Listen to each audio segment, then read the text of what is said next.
ইতিহাসের শ্রেষ্ঠ ক্লাবগুলোর মধ্যে অন্যতম ক্লাব বার্সেলোনাকে কিনতে আগ্রহ প্রকাশ করেছেন সৌদি আরবের যুবরাজ মোহাম্মদ বিন সালমান। কাতালান ক্লাবটি কিনে নিতে নাকি 10 বিলিয়ন ইউরোর প্রস্তাব দিতে প্রস্তুত তিনি। বর্তমানে বার্সেলোনা বড় ধরনের আর্থিক সংকটের মধ্যে দিয়ে যাচ্ছে। ক্লাবটির ঋণের পরিমাণ 2.5 বিলিয়ন ইউরোর বেশি। এই ভঙ্গুর আর্থিক পরিস্থিতির সুযোগ নিয়ে সৌদি যুবরাজ বিশাল অঙ্কের বিনিয়োগের আগ্রহ দেখাচ্ছেন।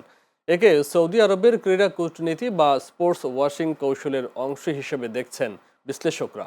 এর আগেও Saudi public investment fund football সহ বিভিন্ন ক্রীড়া ক্ষেত্রে বড় ধরনের বিনিয়োগ করেছে। ফুটবল ও অর্থনীতি বিশ্লেষকদের মতে সৌদি আরবের পক্ষে ক্লাবের পূর্ণ মালিকানা নেওয়া সম্ভব না হলেও তারা বার্সেলোনার বাণিজ্যিক খাতে বিনিয়োগ করতে পারে।